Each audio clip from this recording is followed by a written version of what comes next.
Hello दोस्तों, good evening. कैसे हैं आप लोग? आई होप कि आप सब अच्छे होंगे।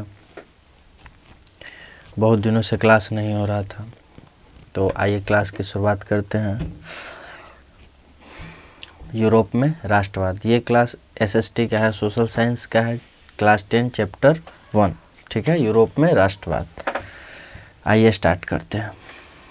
राष्ट्रवाद की अवधारणा। राष्ट्रवाद किसे कहते हैं? राष्ट्रवाद वह विचारधारा है जिसमें लोग अपने राष्ट्र के प्रति गहरी निष्ठा, प्रेम और एकता की भावना रखते हैं। मतलब देखिए, आप अपने देश के प्रति गहरी निष्ठा रखते हैं, प्रेम रखते हैं और एकता की भावना रखते हैं। इसी को क्या कहते हैं? राष्ट्रवाद कहते हैं। राष्ट्रवाद की नींव क्या होती है? तो समान भाषा होता है। ऐसा नहीं कि हर जगह समान भाषा होगा। मान लीजिए आप जिस क्षेत्र में रहते हैं वहाँ पे समान भाषा होगा, दूसरे क्षेत्र का वहाँ पे क्षेत्रीय भाषा रहता है। हर क्षेत्र का अपना एक क्षेत्रीय भाषा रहता है। साझा संस्कृति और परंपरा, वहाँ की कुछ संस्कृति भी रहती है और वहाँ का कुछ परंपरा भी रहता है। समान इतिहास, वहाँ के कुछ इतिहास भी रहते हैं। स्वतंत्रता की आकांक्षा, मतलब कि हम सभी स्वतंत्रता की आशा करते हैं और ये उम्मीद करते हैं कि पूरा मनुष्य स्वतंत्र अपनी जीवन यापन करेगा। ठीक है, ये था राष्ट्रवाद की अवधारणा। अब आते हैं फ्रांसीसी क्रांति और राष्ट्रवाद की शुरुआत। देखिए, फ्रांसीसी क्रांति, जाहिर सी बात है फ्रांसीसी क्रांति है तो कहाँ हुआ होगा? फ्रांस में हुआ होगा। कब हुआ है ये डेट हम लोगों को याद रखना है। एक सेकेंड, यहाँ से मार्क कर ले लेते हैं। हाँ,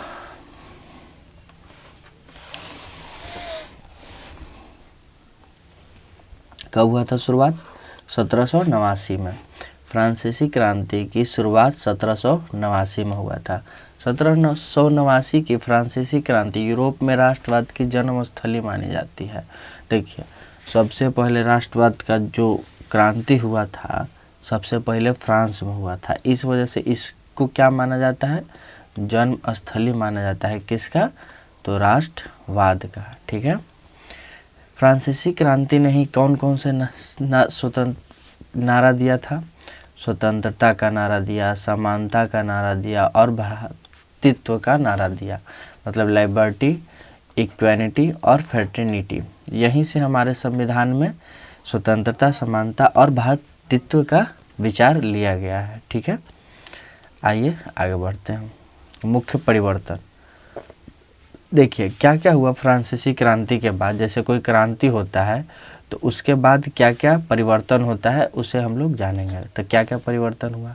तो निरंकुश राजतंत्र का अंत हो गया। निरंकुश का मतलब कि एकदम क्रूर शासन, तो वहाँ से क्रूर शासन और राजतंत्र, मतलब कि राजा का बेटा ही राजा बनेगा, तो राजतंत्र का क्या हो गया? अंत हो गया। गणराज्य का स्थापना, गणराज्य मतलब डेमोक्रेटिक लागू हो गया, डेमोक्रेसी लागू हो गया। सामंती विशेषाधिकारों की समाप्ति। अब देखिए, गिने चुने अधिकार मिलते थे, उन सब का समाप्ति हो गया।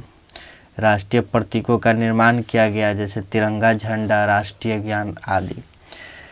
राष्ट्रीय प्रतीक होगा, जैसे भारत का राष्ट्रीय प्रतीक क्या है? अशोक चिन्ह है। उसी तरह से हर देश का एक राष्ट्रीय प्रतीक होता है, हर देश का एक अपना एक झंडा होता है, राष्ट्रीय गान होता है। लोकतंत्र में ये सब होना बहुत ही आवश्यक है। इन विचारों ने पूरे यूरोप को प्रभावित किया। अब ये जो विचार आया ना, इससे पूरा यूरोप, टोटल यूरोप कॉन्टिनेंट प्रभावित हुआ। ठीक है, आगे बढ़ते हैं। नेपोलियन एंड राष्ट्रवाद का प्रसार। आप सबने एक नाम सुना होगा, नेपोलियन, है ना। भारत के नेपोलियन किसे कहते हैं? समुद्रगुप्त को कहते हैं। समुद्रगुप्त, ये गुप्त वंश के एक महान शासक हुए समुद्रगुप्त। इन्हें भारत का नेपोलियन कहा जाता है। अब देखिए, नेपोलियन बोनापार्ट। नेपोलियन इन्हें क्यों कहा जाता है? क्योंकि ये जो पूरे भारत में जितना भी युद्ध लड़े एक भी नहीं हारे, इस वजह से इन्हें भारत का नेपोलियन बोला जाता है। और जो ये नेपोलियन है ये भी युद्ध नहीं हारा था, नेपोलियन बोनापार्ट। 1799 से 1815 इसका शासनकाल है। ने यूरोप में कई प्रशासनिक सुधार किए। ठीक है, देखिए क्या क्या सुधार किए। तो समान कानून लाया, नेपोलियनिक कोड लाया। जैसे कि आज हमारे देश में क्या है? यूसीसी है ना, समान नागरिक संहिता, मतलब सभी नागरिकों को एक समान देखा जाएगा और सभी नागरिकों को एक समान दंड हो गया या फिर कोई भी चीज़ मिलेगा तो सभी को बराबर मिलेगा। ऐसा नहीं कि धर्म देख के या जाति देख के बांटा जाएगा, नहीं, यूसीसी लागू हो गया। ठीक है। और क्या क्या लिया है, माप तौल और मुद्रा का एक रूप प्रणाली, मतलब एक रूप, जैसे एक प्रणाली में कर दिया गया कि जब वहाँ का कोई भी, जैसे भारत में रुपया है तो वहाँ पे माप मुद्रा के रूप में कोई एक चीज़ को स्थापित कर दिया गया। शिक्षा और प्रशासन का सुधार किया गया, शिक्षा में सुधार किया गया, प्रशासन में सुधार किया गया। अब शिक्षा में क्या सुधार किए, तो कॉलेज स्कूल बनवाए होंगे।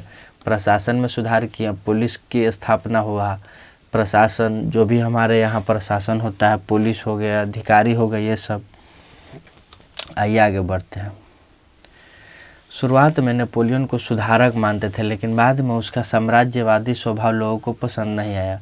देखिए, स्टार्टिंग में तो वो सब लोग उसे सुधारक मानते थे कि वो अच्छा काम कर रहा है, सुधारक है, लेकिन बाद में उसका साम्राज्यवादी स्वभाव देख के लोगों को पसंद नहीं आया। साम्राज्य कैसे, साम्राज्यवादी मतलब पूरा साम्राज्य का वो निर्माण करने लगा, और ये देख के लोगों को पसंद नहीं आया, क्योंकि ये भी आया पिछले जो भी शासक थे उन शासकों के जैसे ही ये भी साम्राज्य बनाने लगा, जो कि लोगों को पसंद नहीं आया। इस दमन के कारण विभिन्न देशों में स्वतंत्रता और राष्ट्रवाद की चिंगारी और तेज हो गई। अब देखिए, इस साम्राज्यवादी करने लगा तो इसे लोगों में आक्रोश की भावना आई और लोग स्वतंत्रता और राष्ट्रवाद की चिंगारी में और भड़क गए और क्या मांग करने लगे कि हमें स्वतंत्र होना है, हमें राष्ट्रवाद की भावना, हमें विकास हो गया और हम इस चीज़ को लेके हम स्वतंत्र होना चाहते हैं। ठीक है, आई होप कि आप इसे समझ रहे होंगे। वियना कांग्रेस 1815। वियना कांग्रेस क्या होता है, आइए समझते हैं। 1815 तक तो नेपोलियन था। 1815 में नेपोलियन की हार के बाद यूरोप में शासक बना वियना में। यूरोप के शासक जो हैं, वियना जगह का नाम है दोस्तों, वियना में एकत्र हुआ। ठीक है। नेतृत्व कौन किया था, तो ऑस्ट्रिया के चांसलर, जिसका क्या नाम था, मेटरनिक, नाम याद रखिएगा। उद्देश्य क्या था कि पुराने राजाओं को सत्ता में वापस लाना है, उदारवाद और राष्ट्रवाद को दबाना है। अब देखिए, वियना कांग्रेस का एक संगठन बना 1815 में और इसका बैठक कहाँ हुआ, वियना में हुआ। ठीक है। और इसका जो चांसलर था कौन था, मेटरनिक था। और इसका उद्देश्य क्या था कि पुराने जितने भी राजा लोग हैं उन्हें सत्ता में वापस लाना है और जो भी राष्ट्रवाद की मांग कर रहे हैं उस सबको दबाना है ना, राष्ट्रवाद की मांग को दबाना है। तो इसका परिणाम भी देख लेते हैं क्या निकल के। यूरोप में राजतंत्र की बहाली हुई, लेकिन राष्ट्रवादी भावनाएं दबाई नहीं जा सकी। यूरोप में तो राजतंत्र रहा, लेकिन राष्ट्रवाद की भावना को दबा नहीं पाए लोग, राष्ट्रवाद की भावना और बढ़ते गया। अब आते हैं राष्ट्रवाद और उदारवाद। देखिए, राष्ट्रवाद तो शुरू में ही हम लोग समझ गए कि अपने देश के प्रति निष्ठा, प्रेम, लगन, ये सब होता है, यही राष्ट्रवाद कहलाता है। अब आते हैं उदारवाद, लिबरलिज्म। 19वीं सदी में राष्ट्रवाद के साथ साथ उदारवाद भी उभरा। उदारवाद कहने का मतलब कि आप दूसरे देश से कनेक्ट हो रहे हैं, इसी को उदारवाद बोलते हैं। आपका नम्र स्वभाव है और आप बहुत सारे देशों के साथ कनेक्ट हो रहे हैं। उदारवाद का अर्थ है राजनीतिक रूप से व्यक्तिगत स्वतंत्रता, कानून के सामने और समानता, अभिव्यक्ति की स्वतंत्रता।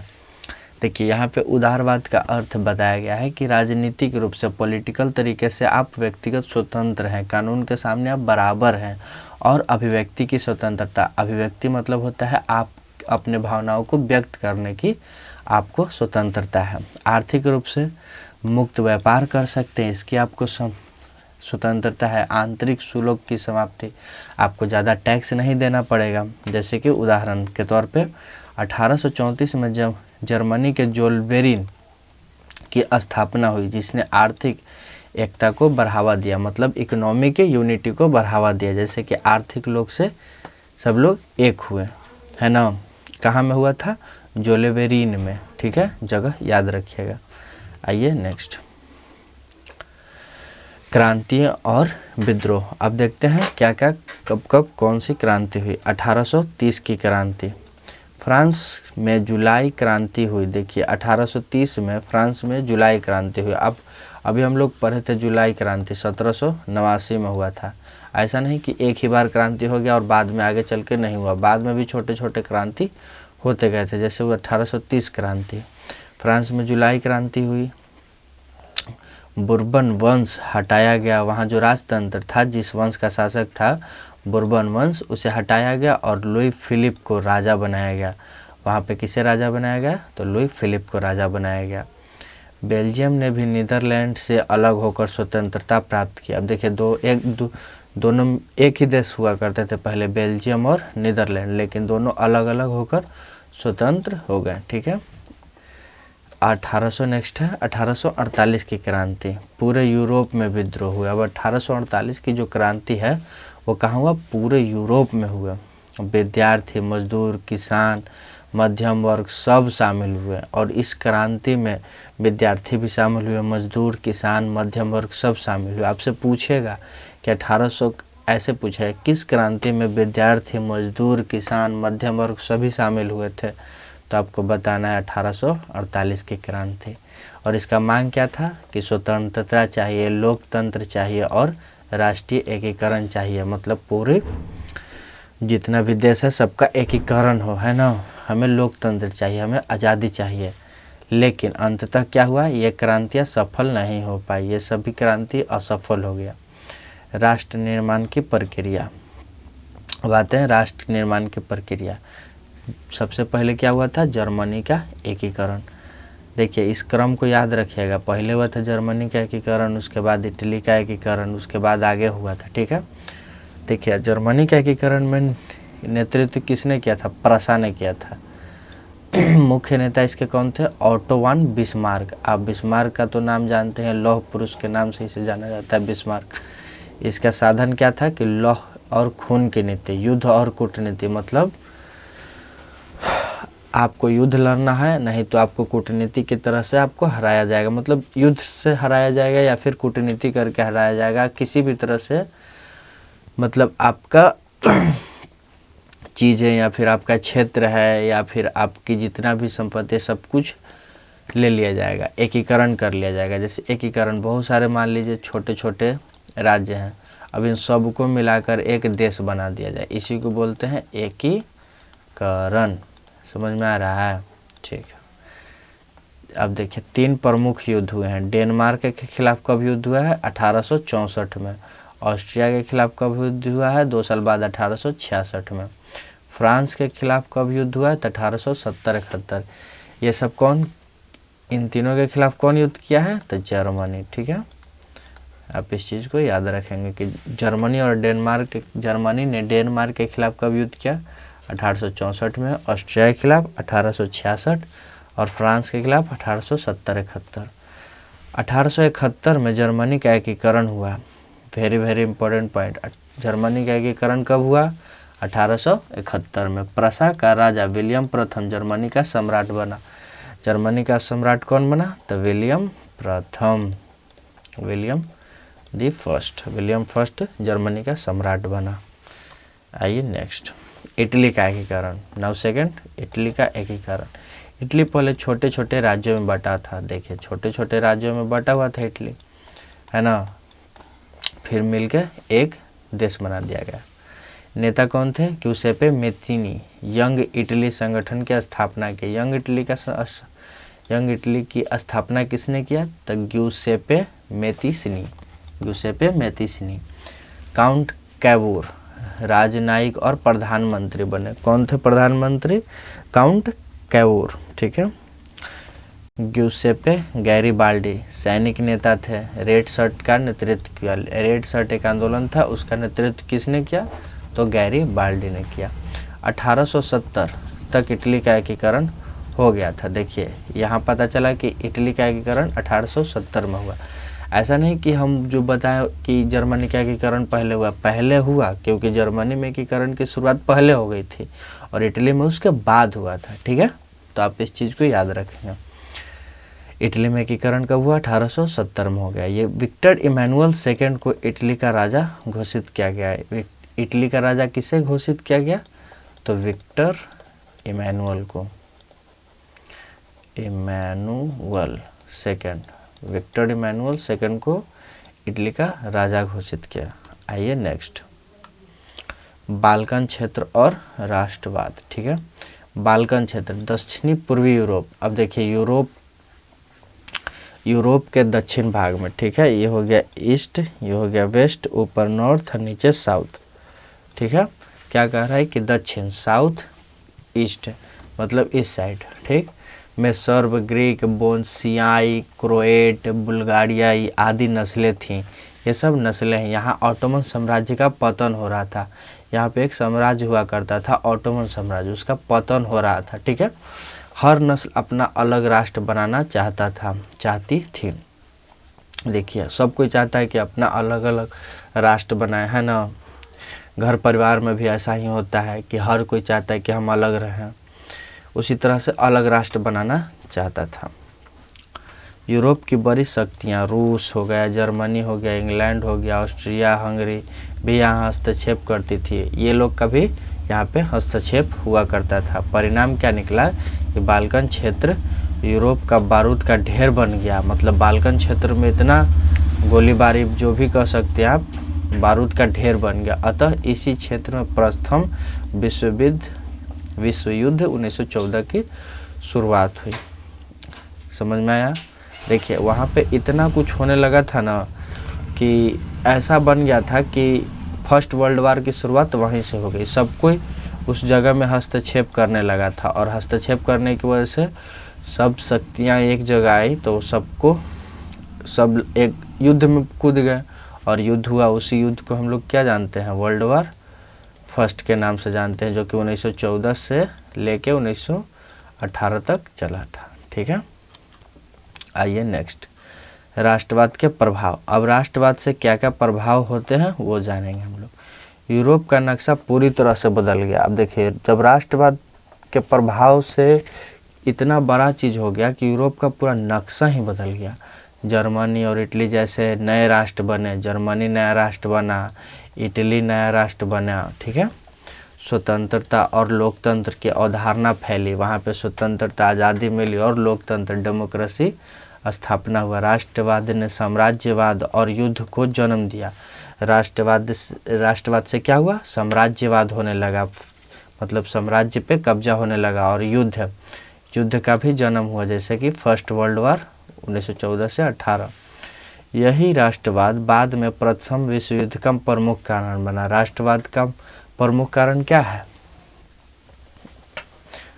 प्रथम विश्व युद्ध का प्रमुख कारण राष्ट्रवाद बना था। ठीक है, देखो प्रथम विश्व युद्ध ऑस्ट्रिया में एक राजा थे। ठीक है, तो उनके खिलाफ जैसे कि हुआ था, क्या था ना कि उनके खिलाफ कुछ प्रोटेस्ट हो रहे थे, तो वो गए वहाँ पे देखने और एक दूसरे बाहर का आदमी उन्हें शूट कर देता है। अब वहाँ के राजा तो मर गए और सब कोई बाहर से आके उस जगह पे कब्जा करना चाहता था। ठीक है, इसी वजह से प्रथम विश्व युद्ध हुए थे। ठीक है, निष्कर्ष क्या निकाला गया कि यूरोप में राष्ट्रवाद की शुरुआत फ्रांसीसी क्रांति से हुई। पूछेगा आपसे सवाल कि यूरोप में राष्ट्रवाद की शुरुआत किस क्रांति से हुई थी, फ्रांसीसी क्रांति। यह विचार धीरे धीरे पूरे यूरोप में फैला और जर्मनी व इटली जैसे राष्ट्र बने। ठीक है, सब आप याद रखिएगा। बाल्कन क्षेत्र ने इसे और विस्फोटक रूप दिया। बाल्कन क्षेत्र में ही प्रथम विश्व युद्ध हुए थे, जिस वजह से विस्फोटक रूप वहीं से मिला। राष्ट्रवाद ने यूरोप को आधुनिक राष्ट्र बनाया, राष्ट्र और राज्यों में परिवर्तित किया, लेकिन साथ ही साथ संघर्ष और युद्ध का कारण भी बना। साथ ही साथ युद्ध और संघर्ष भी होने लगे और बहुत युद्ध हुए, बहुत संघर्ष हुए, बहुत सारी जानें गईं और बहुत सारे नए राष्ट्र बने। आप देख सकते हैं जो मुख्य हैं, जर्मनी व इटली का निर्माण हुआ, लेकिन ऐसा नहीं, बहुत छोटे छोटे टुकड़े में देश टूट गए थे। आई होप कि आप इसे समझ पाएँ। ठीक है, थैंक यू।